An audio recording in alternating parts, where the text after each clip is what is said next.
Mesdames, Messieurs, bonjour.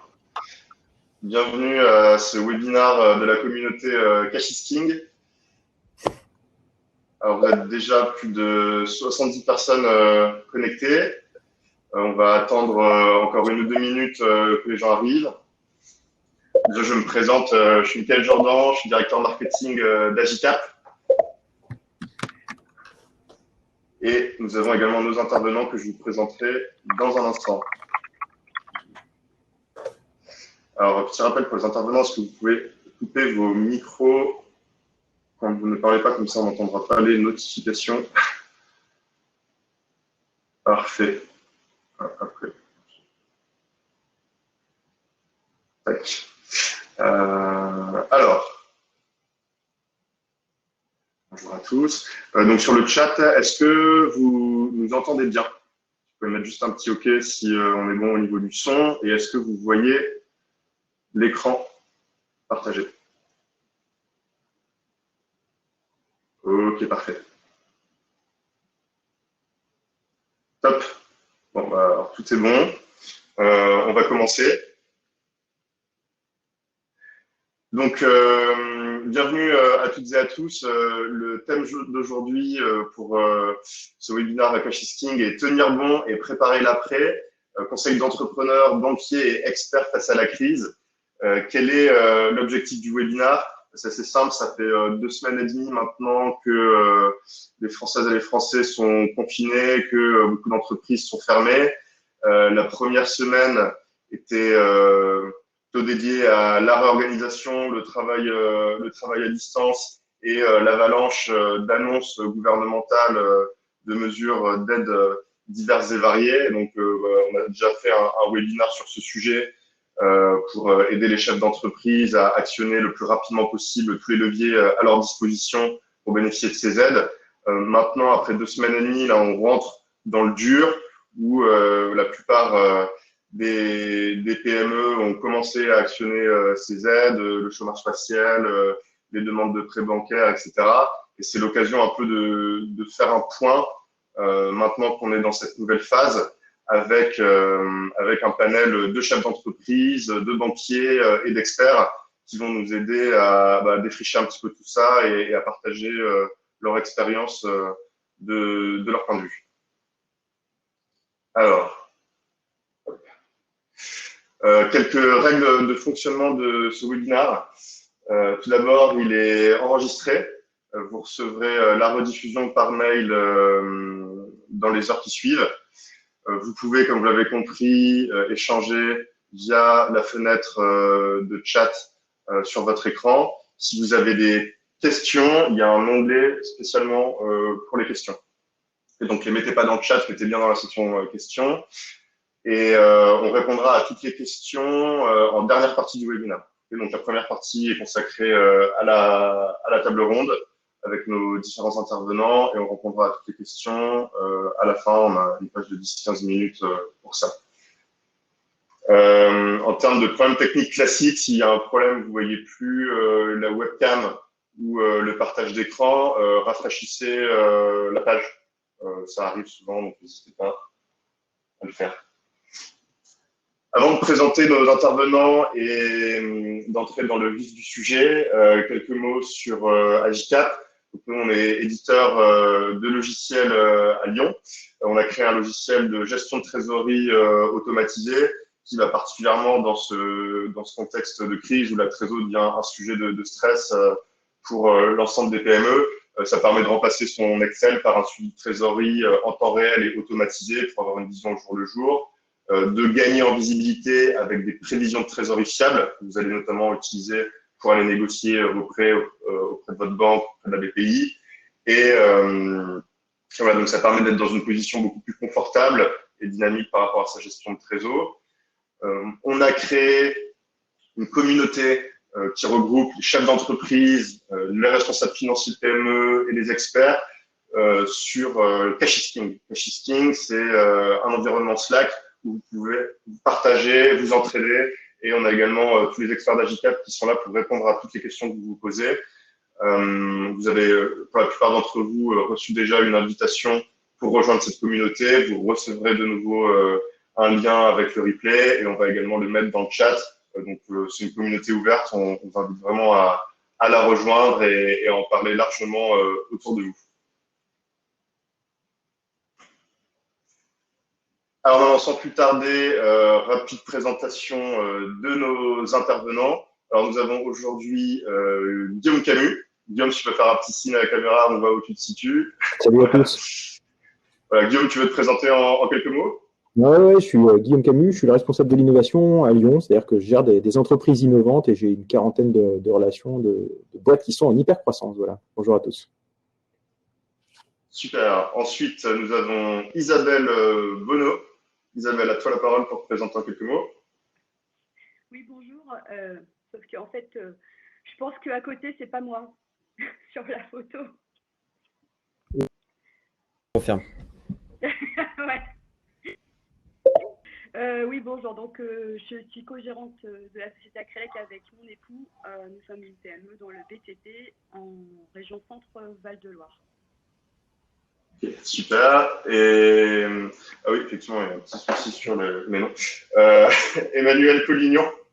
Oui, bonjour. Donc, Emmanuel Collignon, avec mes associés, on a monté en 2013 les bars et restaurants Le Perchoir. Et on exploite désormais 4 bars et 2 restaurants et on a une cinquantaine de CDI. Super. On a un dernier intervenant qui va nous rejoindre plus tard avec des petits soucis techniques. Jean Tigy, qui est… Ah bah voilà, super. Qui vient de nous rejoindre. Jean, tu arrives à point nommé. Tu veux te présenter en quelques mots? Jean Tigy, le micro marche? Oui. Jean Tigy, je suis fondateur du réseau Oxygène, qui est un réseau d'experts qui accompagne la croissance des entreprises. On intervient sur du business développement, de la finance de gestion, avec comme objectif l'amélioration de la trésorerie et de la rentabilité.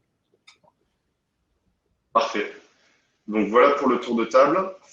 C'est une table ronde, donc voilà, l'idée c'est d'échanger. Donc je vais plus partager de support visuel et place aux intervenants. Alors on a à peu près 7-8 minutes de temps de parole par intervenant. On va aborder différents sujets. L'intérêt c'est que chaque intervenant a son expérience et son expertise. Guillaume, je te propose de commencer avec toi pour rentrer dans le dur sur un sujet qui est hyper important pour tous les chefs d'entreprise en ce moment, qui est la négociation de prêts bancaires.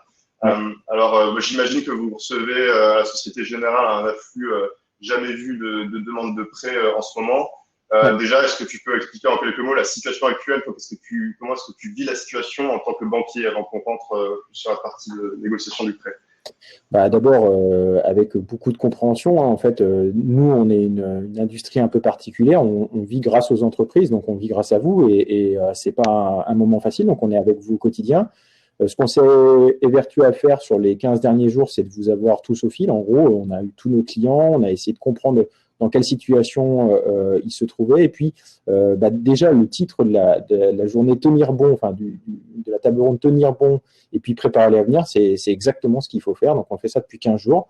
En gros, on réduit les cash burns, c'est-à-dire qu'on réduit au maximum les possibilités. Donc, toutes les banques ont participé à ça. Il y a le report des échéances.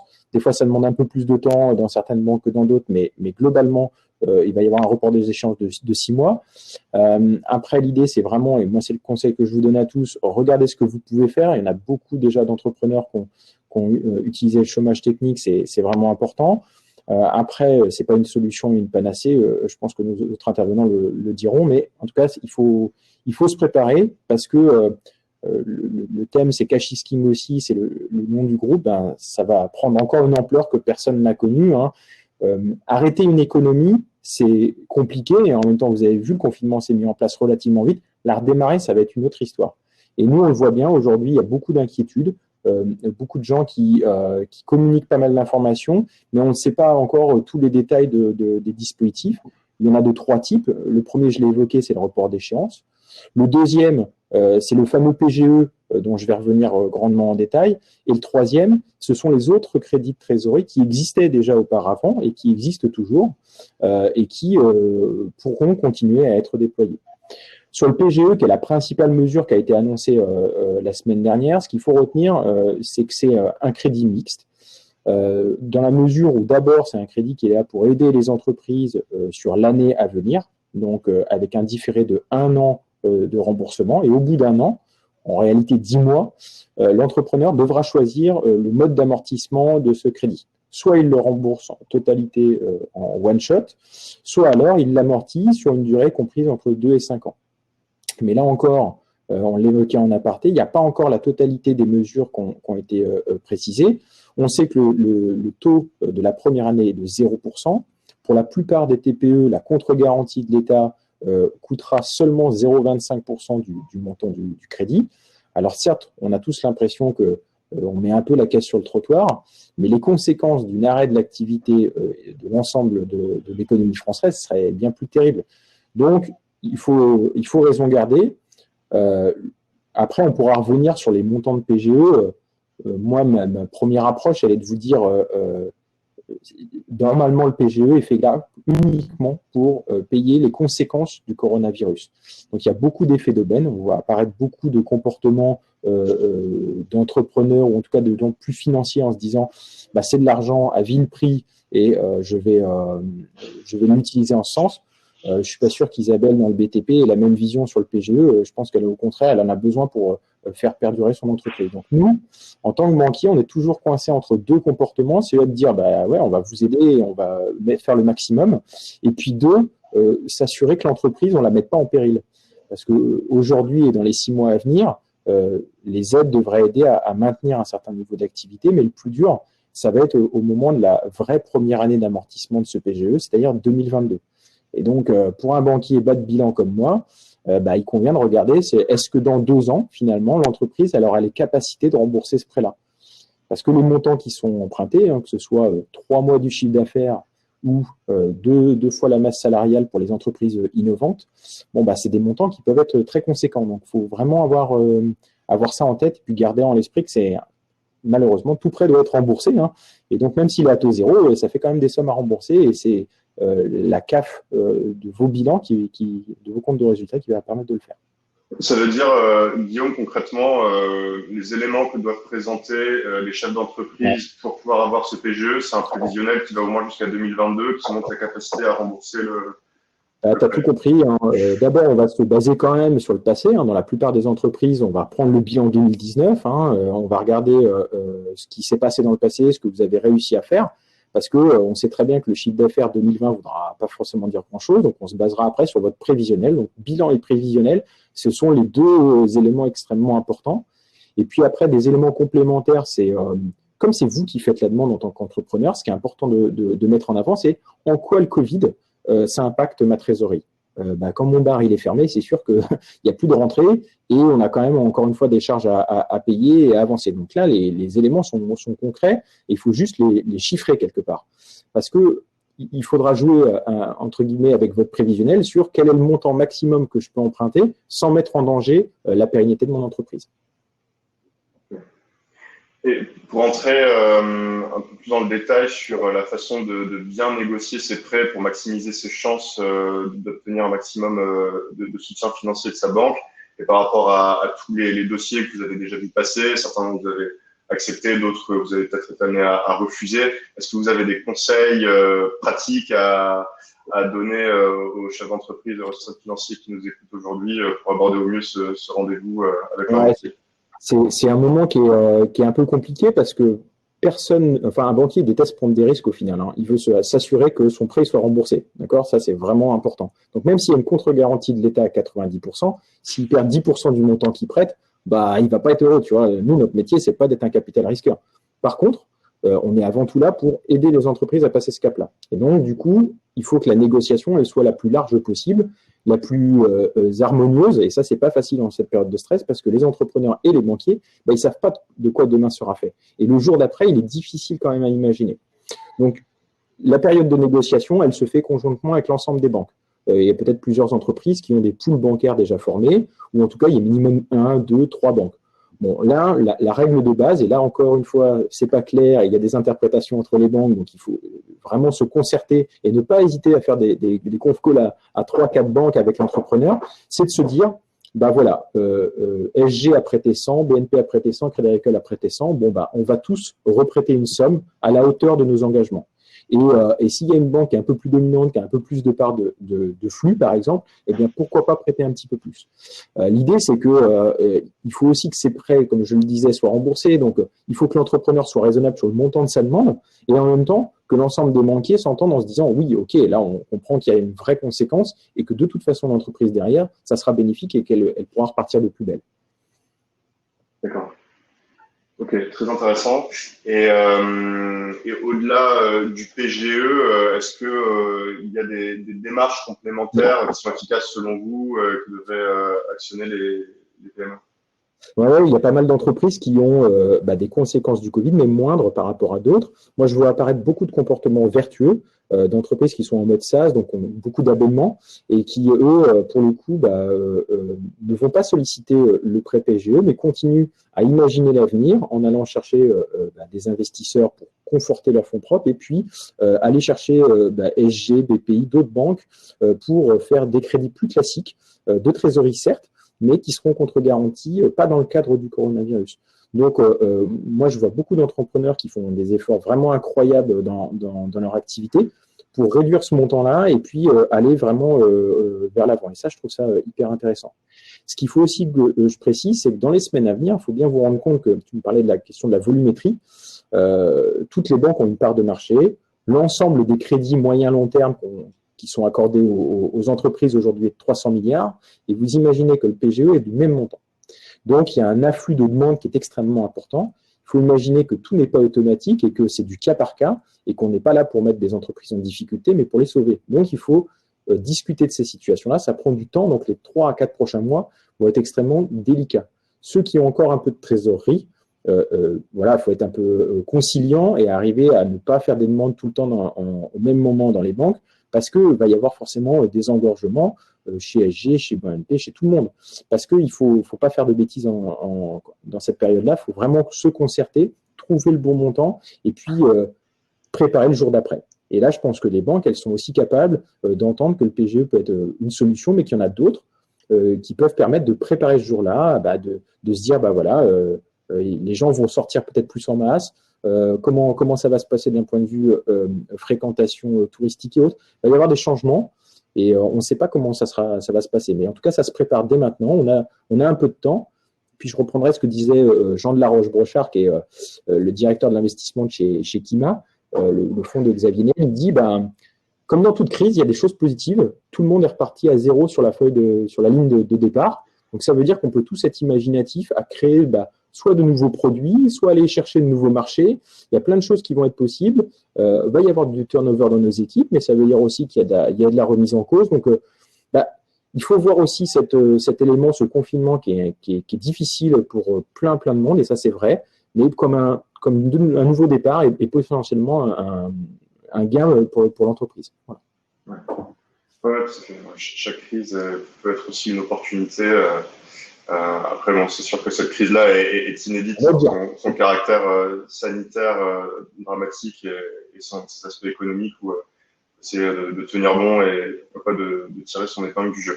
Merci beaucoup, Guillaume. Alors, on a beaucoup de questions forcément liées au financement bancaire. On répondra à ces questions à la fin de façon groupée, mais je vous invite tous à aller voir les questions qui sont déjà posées et à voter pour celles qui vous paraissent être les plus pertinentes pour qu'on puisse les traiter en priorité à la fin, sachant qu'on reviendra vers vous après le webinaire pour répondre aux autres. Je propose, Isabelle, que tu nous partages ton expérience d'entrepreneur dans le BTP. Alors, pour donner un petit peu de contexte, vous avez une histoire qui est assez extraordinaire, puisque vous avez réussi à maintenir quelques chantiers malgré des directives parfois contradictoires de la préfecture, de la Fédération française du bâtiment. Et en plus, vous trouvez l'énergie pour construire bénévolement un centre Covid pour accueillir les malades. Alors, pour commencer, Isabelle, est-ce que vous pouvez nous raconter un petit peu l'histoire? Comment est-ce que s'est passée la crise pour Acrelec? Par quelle phase est-ce que vous êtes passé? Oui, oui, déjà, est-ce que vous m'entendez? Parce que j'ai vu qu'il y avait des personnes qui ne m'entendaient pas. Le son est pas top. Non, si vous pouvez vous rapprocher de votre micro et parler fort. Oui. Je ne sais pas où est le micro, en fait. Ok. Bon, bah, parlez le plus fort possible, en tout cas. N'hésitez pas. Ok. Donc, effectivement, nous, la première semaine de confinement, nous avons continué à travailler sur des chantiers vides, à savoir des chantiers sans clients et sans coactivité avec d'autres artisans. Donc, principalement sur des chantiers de particuliers qui ne sont pas dans leur maison, en fait. Donc, on n'a jamais vraiment cessé notre activité. La première semaine, on a eu des difficultés d'approvisionnement parce que nos fournisseurs ont fermé les uns après les autres sans vraiment prévenir, en fait. Donc, on n'était pas tellement au courant, donc on a fait comme on a pu. La deuxième semaine, donc en fait le 25 mars, nous avons reçu un communiqué de la préfecture d'Indre-et-Loire, donc de Tours, qui nous disait que nous devions arrêter nos chantiers qui n'étaient pas urgents ou qui n'étaient pas de nature en fait à aider les entreprises vitales à la France, quoi, concrètement. Donc, on n'a vraiment pas su comment prendre ça parce que c'était pas vraiment une obligation, mais c'était pas non plus. Enfin, c'était quand même bien de ne pas travailler. Donc, nous, on a plus ou moins arrêté notre activité 2 jours pour faire le point et se demander comment on allait faire pour éventuellement continuer ou pas nos chantiers. Donc, sachant que le même jour, on a reçu aussi des courriers des maîtres d'œuvre qui nous disaient que, par contre, sur leur chantier, eux, c'était fermé. Donc, clairement, ceux-là, on ne peut plus y aller parce qu'on n'aura pas d'assurance si on s'y rend. Donc, ce qu'on a décidé de faire par rapport à nos salariés, c'est que dès le début, on leur a demandé leur accord, à savoir s'ils étaient volontaires ou pas pour travailler.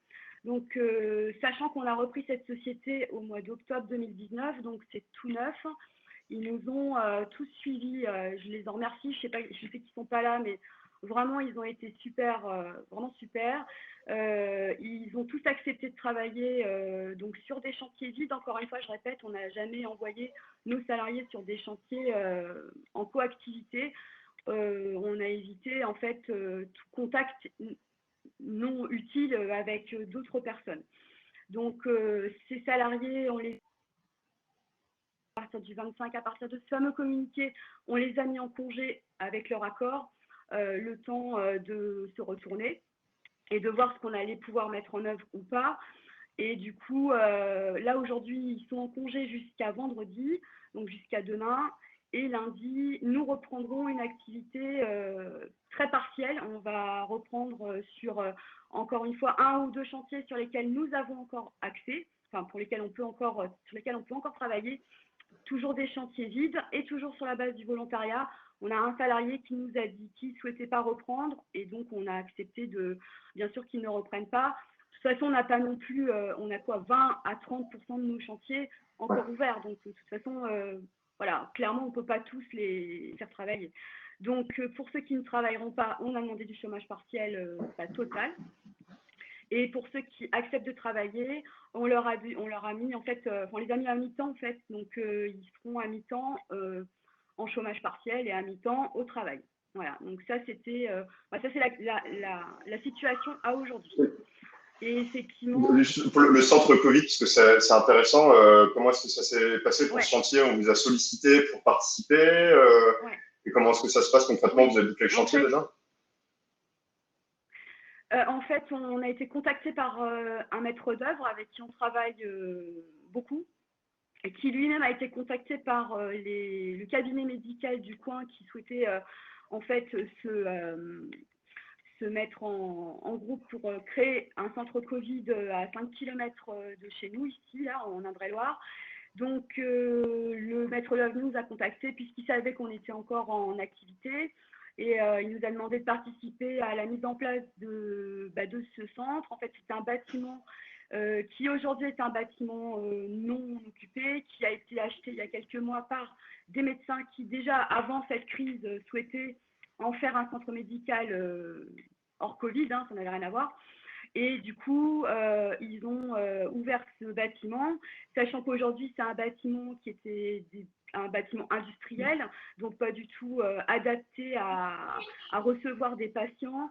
Donc, il y avait pas mal de travaux à faire, effectivement, aussi bien en plâtrerie qu'en électricité, en plomberie. Enfin, tous les corps d'État ont dû intervenir, en fait, pour mettre en place ce centre Covid. Et donc, nous sommes intervenus en plâtrerie et en électricité et effectivement, et aussi en branchement des connexions Internet, avec l'aide d'un webmaster, qui bosse aussi avec notre maître d'œuvre. Et nous, on l'a fait, oui, effectivement, gratuitement, parce qu'on ne voit pas tellement comment on peut facturer ça. Voilà. Et je pense que la majorité des artisans l'ont fait bénévolement. Je ne sais pas, je n'aurais pas parlé, mais… Non, bravo à vous, c'est super comme initiative. Et au niveau de la gestion de votre trésorerie, puisque c'est une reprise d'entreprise, en plus, la trésorerie était déjà assez tendue dans un contexte normal. En 2 minutes, comment est-ce que vous y êtes pris? Vous avez à travailler votre prévisionnel. Je crois que vous aviez rendez-vous à la banque même hier pour commencer à parler prêt. Comment est-ce que ça se passe? Ouais. En fait, dans un utiliser tout ce qui était mis à notre disposition, bien sûr, report des échéances de prêt, report des charges sociales, éventuellement celle de février on n'a pas pu, mais bon, celle de mars.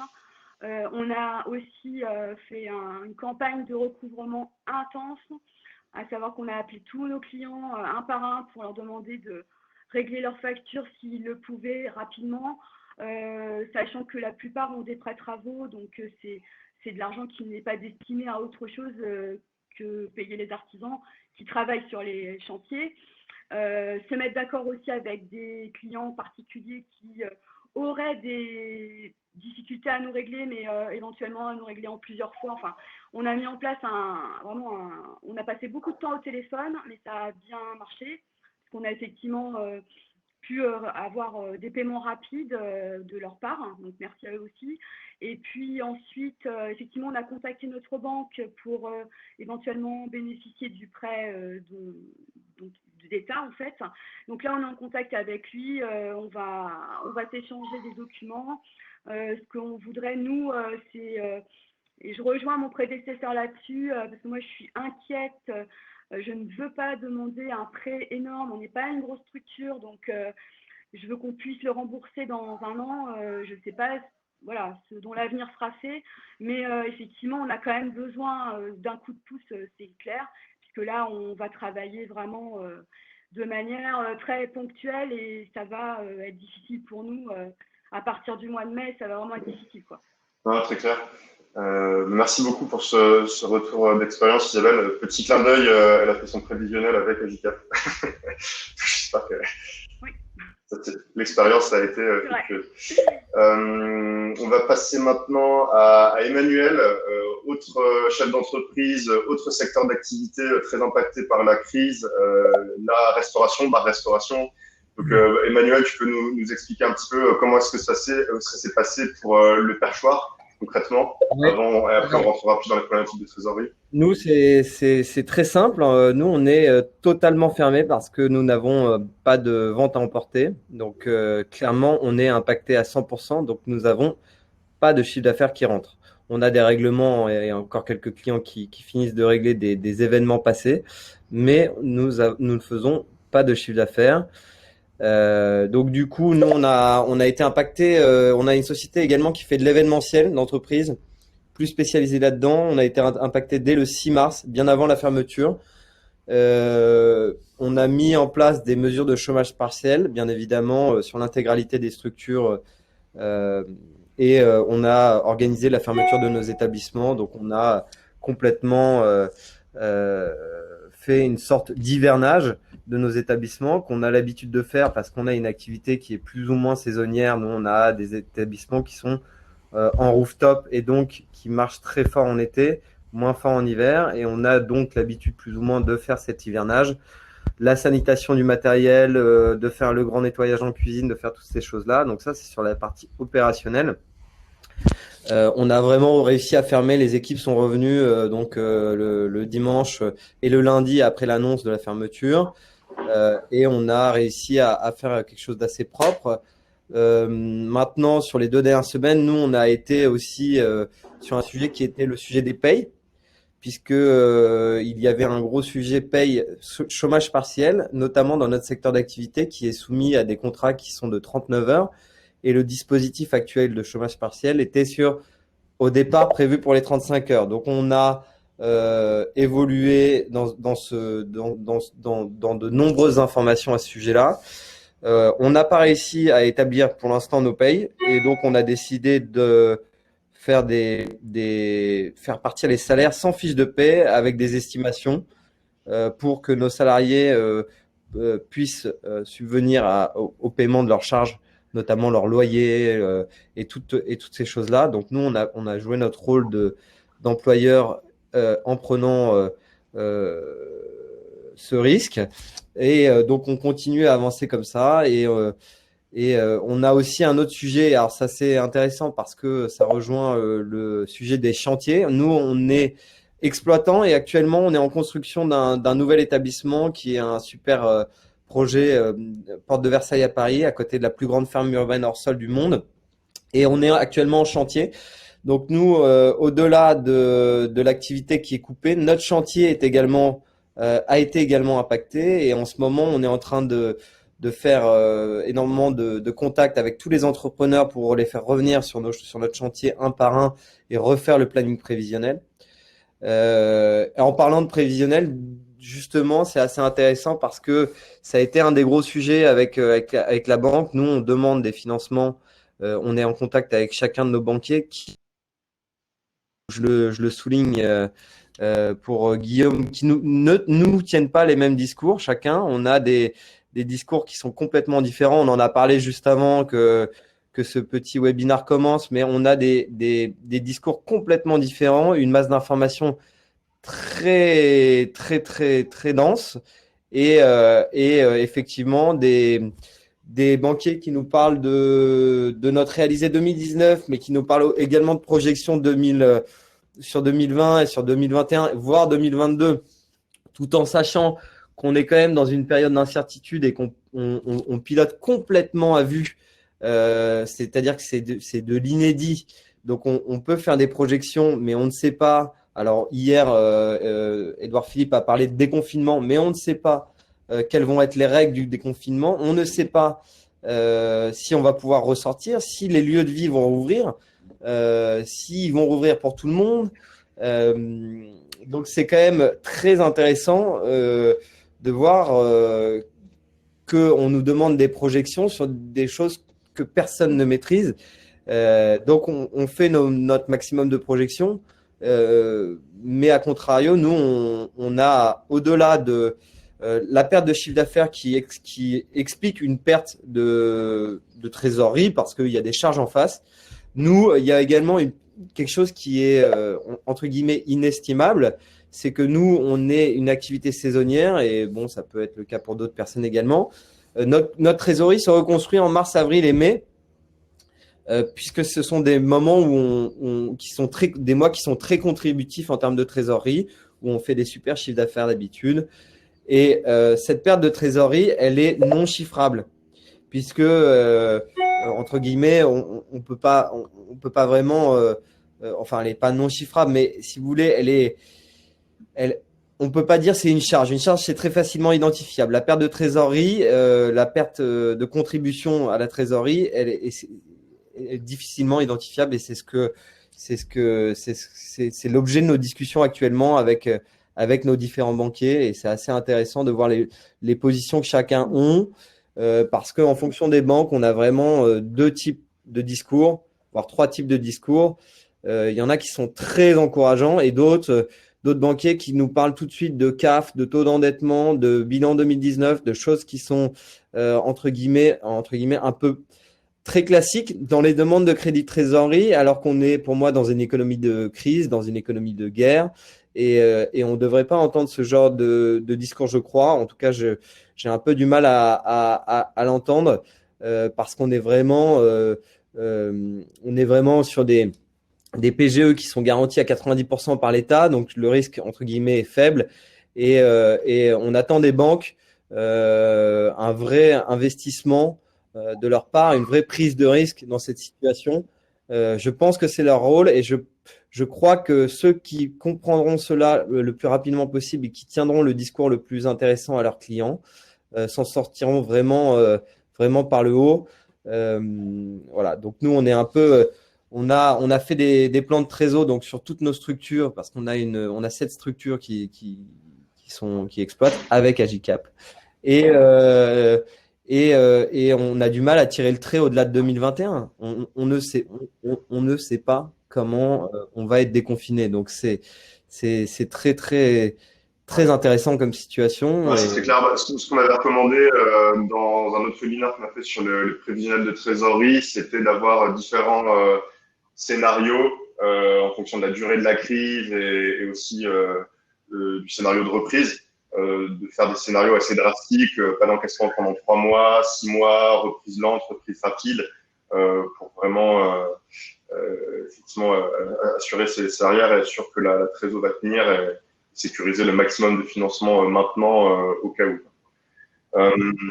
Ouais, exactement. À contrario de Isabelle, moi je fais des demandes de financement conséquentes de par toutes ces incertitudes. Ma stratégie, c'est de faire les worst case scénarios, donc de se mettre dans une situation où on n'encaisse pas quasiment jusqu'à mi-juillet, où on ne rouvre pas totalement et de voir quel est notre besoin, tout en sachant que nous sommes plafonnés à 0,25% de notre CA 2019. Très clair. Pour finir, Emmanuel, quel est le ressenti dans la communauté des restaurateurs? Il y a différentes situations, certains qui arrivent à maintenir l'activité avec le boom de la livraison notamment, d'autres comme vous qui sont obligés de fermer complètement. Comment est-ce que tu perçois les choses dans le secteur? Nous, on a eu les restaurateurs sont des gens optimistes de manière générale, je pense. Nous, notre métier, c'est de vendre de l'entertainment, de faire sortir les gens et de leur procurer du plaisir. Donc globalement, je pense que on est plutôt positif. Après, financièrement, c'est vrai que c'est une situation très stressante. On voit des pétitions, notamment de Stéphane Gégaud de la Migeon qui demande aussi également la prise en charge de la perte d'exploitation par les assureurs. C'est un vrai sujet. Je ne crois pas que les assurances, je n'y crois pas que la part d'exploitation soit prise en charge, puisque ça serait vraiment une vraie charge énorme pour les assureurs. En revanche, je pense que l'effort va être globalement collectif. On voit que le gouvernement va demander et va autoriser par accord de branche d'imposer des semaines de congés payés également aux salariés, donc pour répartir un peu l'effort en fonction des différents acteurs. Nous, les restaurateurs, on est assez confiants dans l'avenir parce que, comme je le dis, on a un des métiers les plus vieux du monde. Effectivement. Très intéressant. Bon courage à vous, en tout cas, bon courage à toute la communauté. On ne manquera pas de se ruer au restaurant dès que le déconfinement commencera. Et on espère que ça sera possible. Ouais. Super. Merci beaucoup, Emmanuel. Enfin, dernière intervention avant de passer à la phase de questions-réponses, puisque le temps passe. Jean. Donc Jean, vous êtes expert en gestion financière, vous travaillez à la fois avec des PME, avec des grands groupes. Comment est-ce que de votre fenêtre, vous analysez cette crise et quelles sont les conséquences, notamment pratiques que vous voyez déjà naître au niveau du management et de la RSE, sujet dont on a eu l'occasion de parler en préparation du webinaire? Il y a deux questions dans la question et les conséquences en termes de management. Je commencerai par là. Ce que l'on voit, c'est des personnes aussi diverses que les invités d'aujourd'hui, avec des personnes qui sont en grande difficulté parce qu'il n'y a plus du tout de chiffre d'affaires et d'autres très confiantes sur l'avenir.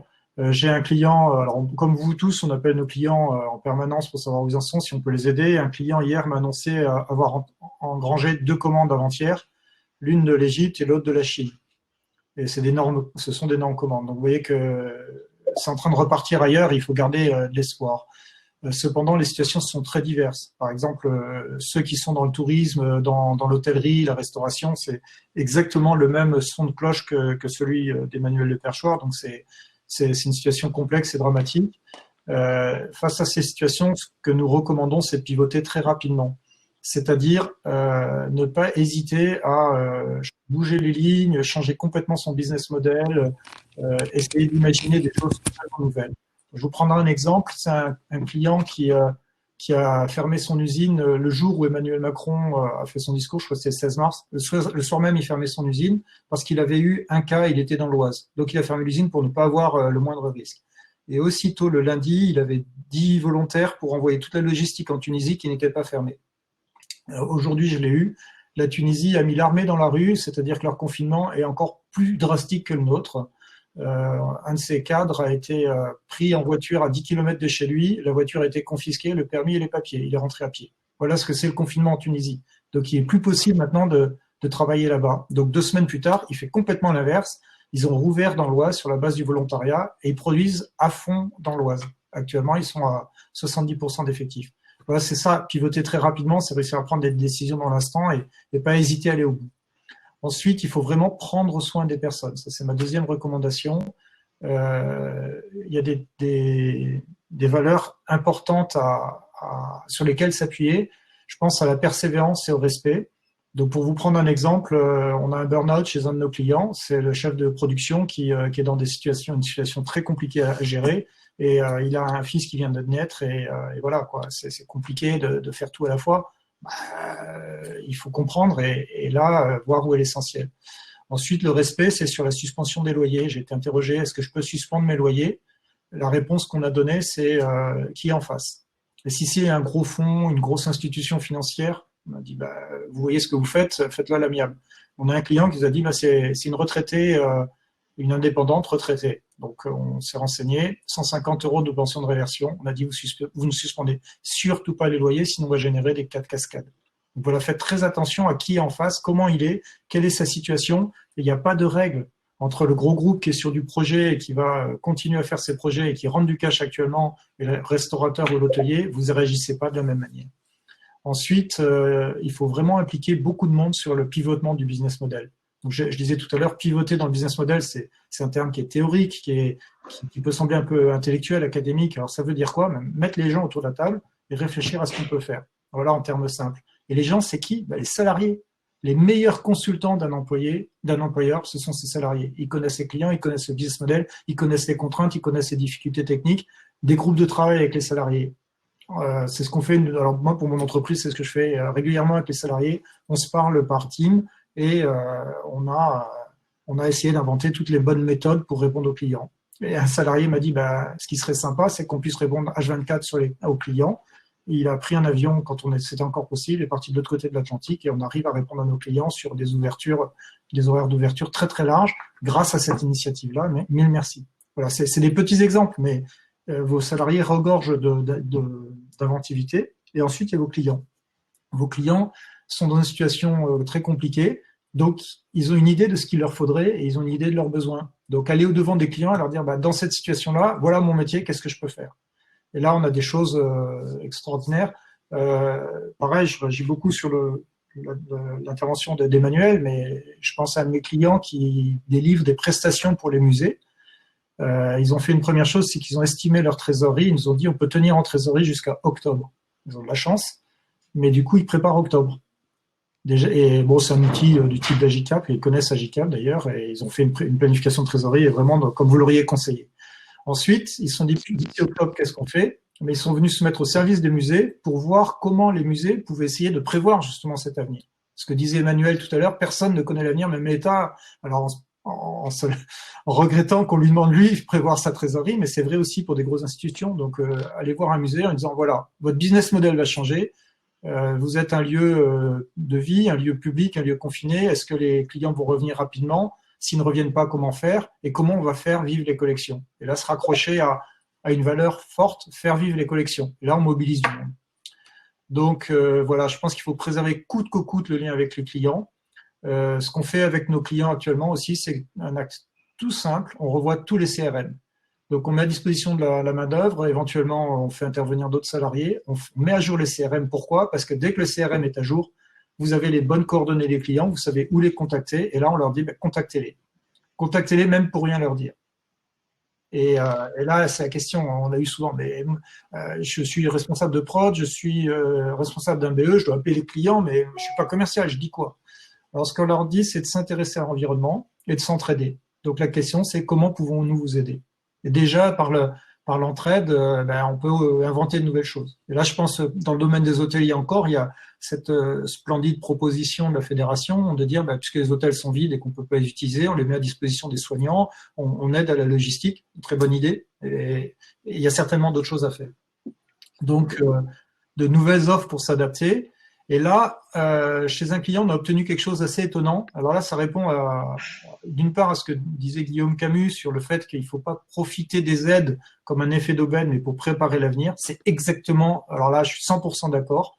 Ça répond aussi à certains échanges qu'on voit dans le chat, là, que je lisais en vous écoutant.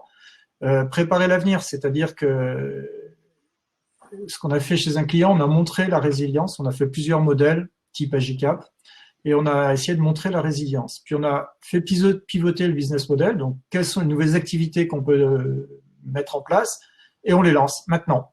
Elles génèrent 5 000 € par mois, donc c'est rien, sauf que le planning dit 30 000 € par mois. Et là, ça commence à être quelque chose, parce que si en décembre, on fait 30 000 € sur une activité d'expertise, de conseil, formation, finalement, cette entreprise pourra faire du 360 000 € l'année prochaine. Et c'est 360 000 € de cash supplémentaire, un effet d'aubaine là pour le cas. Et ce qu'on cherche, c'est à préparer octobre, c'est-à-dire revenir vers les fonds, revenir vers les banques en octobre en leur disant on prévoit 30 000, on y est presque, en octobre on sera peut-être à 20, 25 000, donc aidez-nous pour pouvoir continuer de croître. Et là, le volant d'emprunt, il est de 360 000 €. Et là, c'est loin d'être négligeable, surtout si ça intervient en octobre. Parce qu'en octobre, il faut voir qu'aujourd'hui, l'État peut nous soutenir un petit peu, on a les uns et les autres un peu de trésorerie, mais en octobre, ce sera autre chose. Et là, c'est la question du scénario de sortie. Donc, premier constat. Alors, je ne suis absolument pas un prévisionniste, pour ceux qui nous écoutent, et je n'ai pas de compétences macroéconomiques, donc ce que je dis n'engage que moi, et c'est du bon sens, mais c'est tout. Faut rester modeste sur ce qu'on dit. Mais il y a quelque chose qui m'a frappé en essayant de tracer les scénarios, pour justement alimenter des modèles type Agicap sur la Trésor, c'est qu'il y a une similitude entre notre crise et d'autres crises passées. En fait, cette crise du Covid, c'est un déclencheur. Les déclencheurs précédents s'appelaient Lehman Brothers et le précédent s'appelait les Twin Towers. C'est juste la même chose. Sauf que c'est bien sûr beaucoup plus fort et que c'est une crise mondiale. OK. Il n'empêche que quand les Twin Towers sont tombés en 2001, j'étais chez Renault et ça faisait 6 mois qu'on gérait une crise de l'offre. Notre part de marché chutait et les volumes chutaient. Ça faisait 6 mois qu'on était en crise. Et il y a eu les Twin Towers. Lehman Brothers, ça faisait 1 an et demi qu'il y avait des difficultés structurelles partout dans le monde et que la confiance des acteurs économiques était en train de s'éroder. Il y a eu Lehman Brothers et il y a eu la crise que l'on a connue. Et là, il y a exactement, si vous regardez les chiffres de l'INSEE, 2 ans, jour pour jour, que le moral des entrepreneurs chute en France. On a atteint le niveau de 2012, qui est le creux de vague précédent. Donc, la crise est là depuis longtemps. Et là, c'est une question parce que dans ce schéma-là, comment allons-nous rebondir? Et là encore, si on produit le passé, 2001, c'était un rebond en V, il y a eu le choc et ensuite c'est reparti très fort pendant 7 ans. En 2007, c'était en W. Il y a eu 2007, puis 2009, puis 2012. Et là, vers quoi va-t-on? Alors là, pour le coup, je ne sais pas. Mais ce que je recommande à mes clients, c'est de prévoir le W. Et de se dire, si vous prévoyez un W, c'est-à-dire qu'en octobre, novembre, on a à nouveau une difficulté économique après une reprise dans l'été, à ce moment-là, vous serez solide si vous l'avez prévu aujourd'hui, parce que vous saurez y répondre.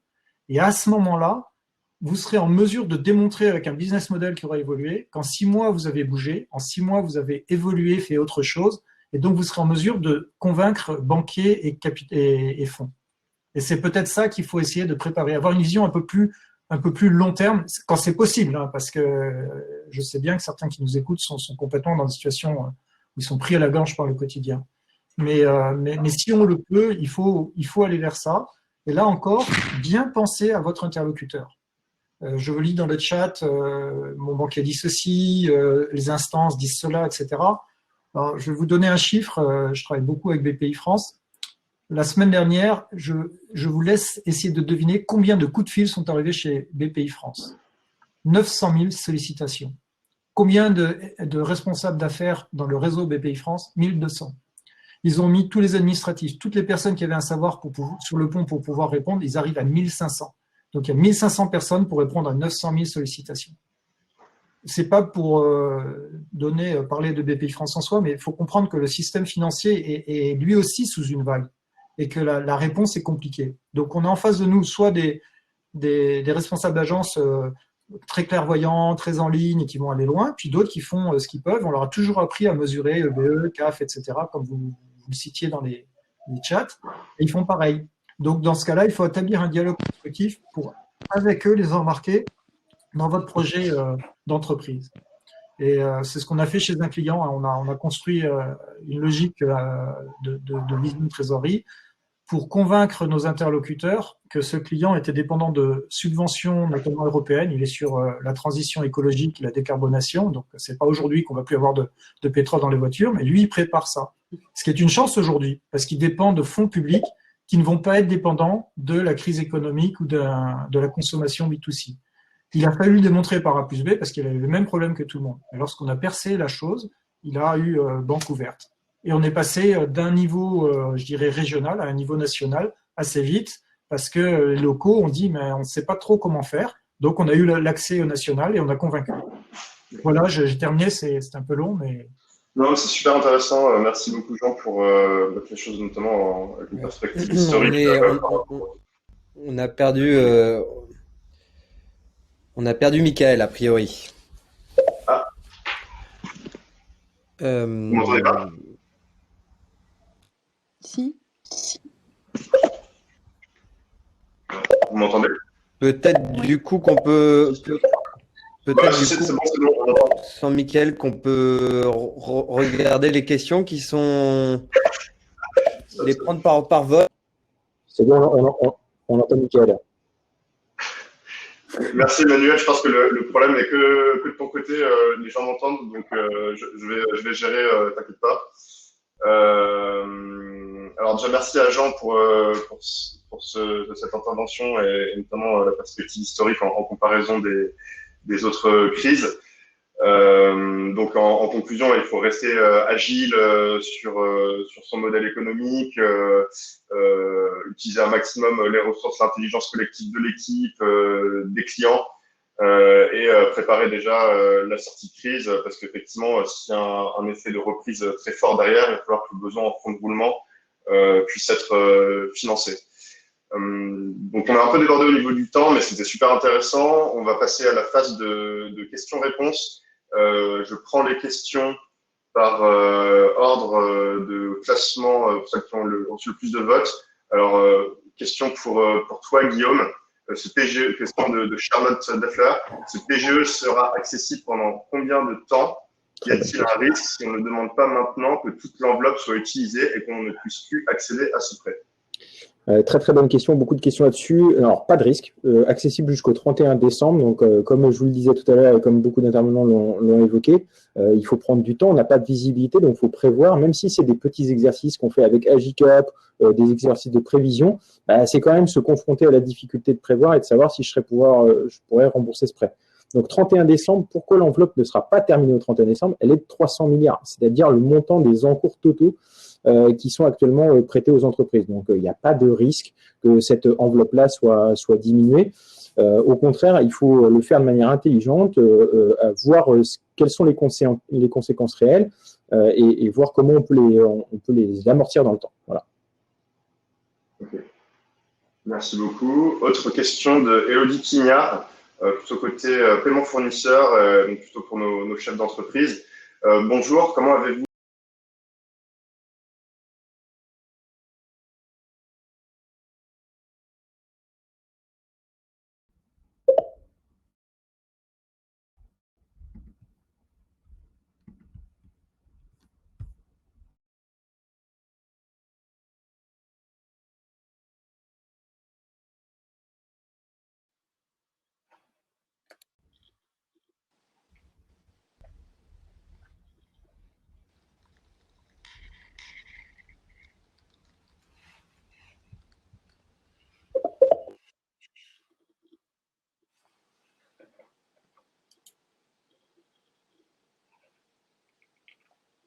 Je m'engage auprès de tout le monde et je vais essayer de regarder pour répondre à vos questions, en tout cas petit à petit. Bonjour.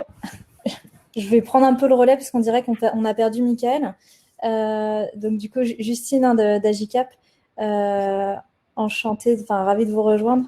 Donc en effet, ouais, on va prendre un peu le relais. Je crois qu'il y avait une question donc en effet sur les délais de paiement pour les fournisseurs. Quelle a été la réaction? Ah, Mickaël est revenu. Vous m'entendez? Ouais. Pardon, désolé, ça a sauté. J'ai déjà posé la question, donc question d'Élodie. Comment avez-vous expliqué à vos fournisseurs que le paiement de leurs factures ne se fera pas à l'échéance habituelle? Quand nos chefs d'entreprise veut répondre à cette question. Oui, alors nous, on essaie de maintenir les flux normaux et les dates de paiement classiques. Alors, je dis bien on essaye parce que on attend les informations des banques concernant les financements de trésor. Donc, clairement, on est impacté par les décisions des banques. Donc, nous, on a fait. Il y a deux choses qu'on a fait. On a passé en priorité. Ce sont nos salariés et nos baux commerciaux qui sont pour nous un actif indispensable. C'est-à-dire qu'on ne veut pas se mettre dans une situation où on a des problèmes de paiement et des relations difficiles avec notre bailleur, sachant que le bail commercial est un actif du restaurateur. Ouais, je me permets de rebondir. Effectivement, tu as raison de souligner qu'il va y avoir du délai d'attente dans les banques. Par contre, en fonction de vos cas, il y a des ordres de priorisation qui vont être donnés. Et en l'occurrence, je pense à toi, Emmanuel, je pense à Isabelle, sur lesquels votre activité est carrément impactée tout de suite et il y a des conséquences très fortes. Bah, vous serez dans des ordres de priorité qui sont très forts. Nous, on a déjà donné à peu près une vingtaine d'accords sur du PGE dans mon équipe. On est 5. Donc, vous voyez, ça peut quand même aller vite sur des cas qui sont délicats. Après, comme je vous le disais tout à l'heure aussi, il y a des cas qu'on peut reporter plus dans le temps et qu'on peut regarder en fonction de la trésorerie de chaque entreprise. Donc, on fera du cas par cas et ça demande forcément du temps. Il n'y a pas d'automatisme ni sur les montants. Je confirme que c'est bien 25% du CA pour la plupart des entreprises. Et sur les entreprises innovantes, ça peut être 2 fois la masse salariale 2019 si vous avez eu une aide à l'innovation dans les 5 dernières années. C'est pas que au statut du GEI, c'est ouvert à plus de cas. Et là encore, Jean avait raison, le site de la BPI est assez bien fait pour ça. Okay. Merci beaucoup. Ensuite, une autre question. Georges-Édouard Thorin, nous verrons l'impact de la crise actuelle dans notre trésorerie d'ici 3 à 6 mois. Doit-on faire notre dossier maintenant ou temporiser finalement un peu plus tard? Moi, je pense qu'on a déjà un peu répondu sur la philosophie. Il vaut mieux anticiper au maximum. Oui, je me permets d'intervenir. Si vous avez 3 à 6 mois devant vous, profitez-en pour réfléchir à votre offre. Faites évoluer votre entreprise. L'économie ne sera plus la même après. Donc, si vous avez 3 à 6 mois, c'est le moment de faire des groupes de travail, d'interroger vos clients, d'aller dehors et puis et dedans avec les salariés pour imaginer le monde de demain. Parce que dans 3 à 6 mois, il faudra que vous racontiez une histoire à votre banquier, à vos financeurs.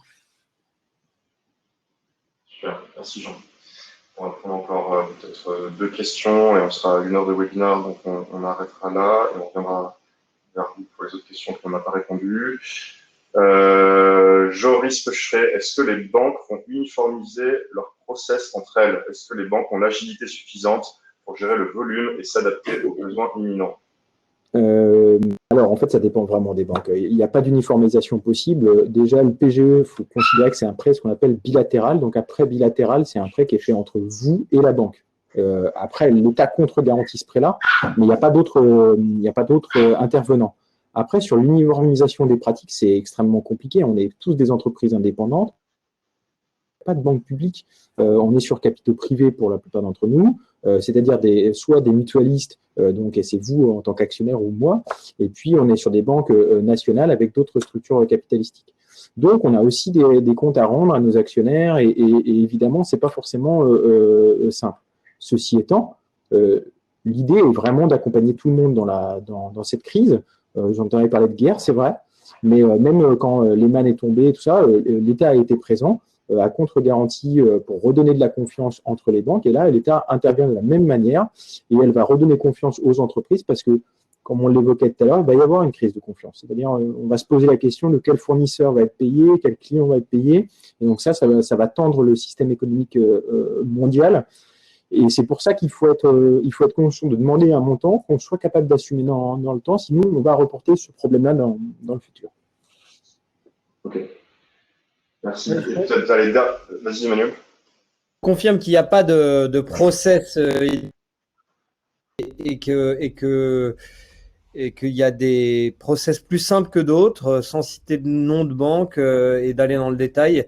Elles ont effectivement chacun leur process, mais par exemple, moi j'ai des banques sur les mêmes dossiers, une qui peut me donner un accord fin de semaine et une autre qui doit passer en comité et là on est sur 10 jours, quoi. Donc clairement il y a clairement deux process pour deux banques et c'est ce qui font leur force et leur faiblesse. Et je reviens à ce que je disais tout à l'heure, c'est là où on verra à la fin,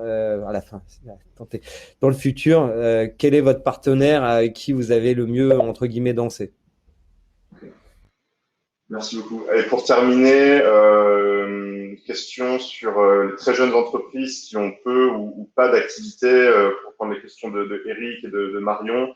Pour une start-up n'ayant pas démarré son activité ou ayant très peu de chiffre d'affaires, peut-elle s'adresser aux banques dans le contexte actuel sans espoir? De façon plus globale, quels conseils pour les entreprises en création qui ont forcément des difficultés à lever des fonds, à aller chercher des prêts et à commencer à faire du chiffre d'affaires? Quel conseil pour eux? J'aimerais bien avoir l'avis de Jean juste après, parce que je trouve qu'il est intéressant là-dessus, mais c'est pas parce que vous venez juste de créer votre boîte que le Covid, la boîte est finie. Jean l'a très bien dit, c'est le moment de réfléchir à servir, et puis quelque part Emmanuel aussi, c'est le moment de servir ses clients d'une autre manière. Tout le reste des dispositifs reste ouvert. C'est pas parce que vous n'avez pas le droit au PGE, qui est le prêt qui est mis en place dans le cadre du Covid, que vous n'avez pas le droit à un prêt. Moi, j'ai 3 dossiers en ce moment avec des prospects parce qu'ils sont en train de développer leurs entreprises sur d'autres sujets. Et ben, il n'y a pas de sujet, on va aller étudier, on va aller faire un prêt SG contre garantie par BPI, mais pas à 90, à 50 ou à 30%, parce que nous aussi, on croit en l'avenir et on croit au développement de nouveaux métiers. Ce qui est sûr, c'est que le jour d'après, ben, ce ne sera pas le même jour qu'on a connu. Je rejoins ce que disait Emmanuel, il faudra que les banques aussi s'adaptent. Prendre un délai de décision aujourd'hui de 10 jours, bon, on est en confinement, de toute façon, il ne se passera pas grand-chose dans les jours à venir, mais au moins, il y a une décision qui est prise et de toute façon, on va être obligé de nous-mêmes nous adapter. Ce qu'on a déjà fait en répondant massivement en l'espace de 15 jours avec un nouveau dispositif qui était inédit, quoi. Donc, ça va prendre du temps, certes, mais c'est maintenant que ça se joue, c'est maintenant que tous les entrepreneurs sont mis sur la ligne de départ et qu'on peut trouver de nouvelles opportunités. Ok, parfait. Alors, on va finir sur cette note d'optimisme pour conclure ce webinaire. Merci, remercie à vous tous qui avez participé et à nos intervenants. C'est une conversation très riche avec des points de vue très complémentaires. Donc, j'espère que vous en avez tous sorti des enseignements actionnables pour votre business. Cashysking va continuer sa série de webinaires. On va en faire un la semaine prochaine sur le sujet de la réduction des coûts, qui est un des gros leviers à actionner pour protéger sa trésorerie. On vous enverra une invitation dans les 48 heures. Merci à tous. Pour tous ceux qui ont des questions, n'hésitez pas à vous inscrire sur Cashysking. On va vous envoyer le lien pour rejoindre la communauté, à nous contacter directement. Et puis, protégez votre trésor, faites le maximum. Bon courage à tous et à très bientôt. Au revoir. Merci, au revoir.